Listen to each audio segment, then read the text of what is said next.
This was supposed to be the budget that would complete George Osborne's austerity mission. Instead, it was the budget that ended it.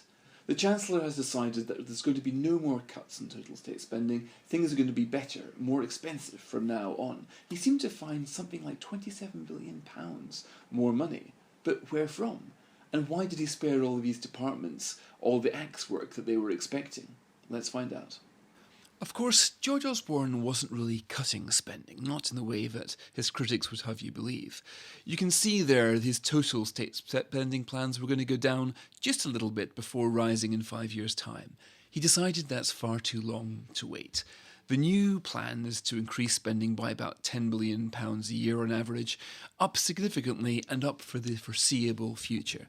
This is why the newspapers said it was the end of austerity. I mean, perhaps not entirely true. There's going to be plenty of cuts for plenty of departments. But overall, the government is going to get more and more expensive. Now, you can see where the money from this is coming from, through tax rises. This was a tax and spend budget, with £11.6 billion taken from companies in the form of an apprenticeship levy, and the second homeowners are being hit for £3.8 billion. The diesel supplement on company cars isn't going to be abolished, it was going to. So various ways of raising taxes to pay for this splurge. Now, the biggest winner, as you can imagine, is the Department for International Development. So foreign aid up 21%. But health is up 3%, far more than George Osborne could otherwise have got away with. Even defence is up 2%. For the Foreign Office, it's a wash. Education, 1%, not very much. And for the Home Office, down 5%, which is funny because the police budget is being protected, or so the Chancellor told us. It makes you wonder where all the rest of the Home Office cuts are going to come from. For culture, media and sport, that's only 5% down. It could have been a lot more. And the Arts Council budget is being protected. Justice, down 15%. No wonder Michael Gove has taken an interest in non-custodial solutions to looking after prisoners. Energy and climate change, down 16%. Perhaps the best single piece of news in this spending review.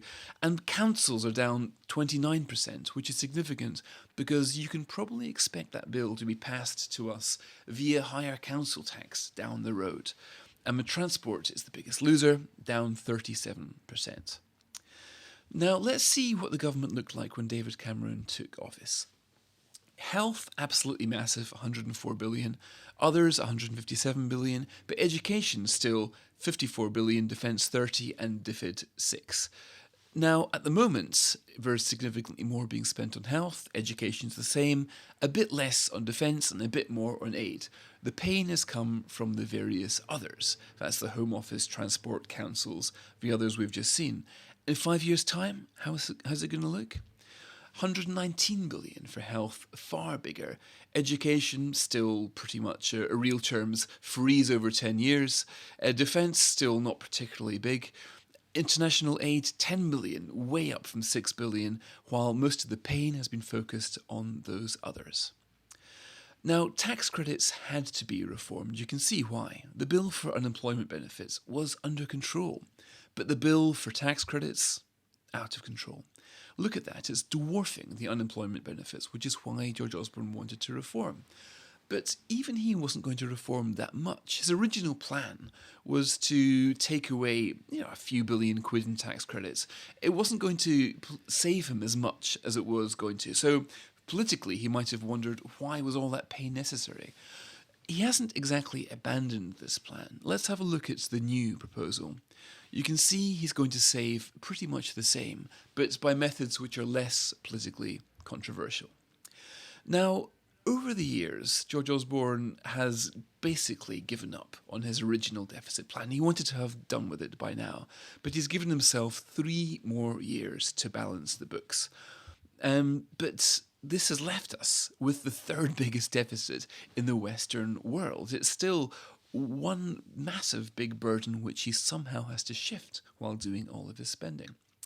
But during that time, he did cut corporation tax, he did cut tax for employees, and as a result, he managed to stoke growth.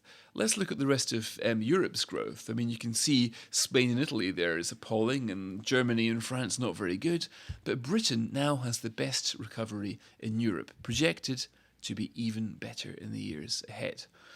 And the jobs miracle, I mean, Even our economic growth would not have led you to believe that employment was going to be so big. Every time George Osborne stands up to give a statement, he has to revise upwards his projections for the economy. The economy is creating jobs at a far faster rate than he would have expected.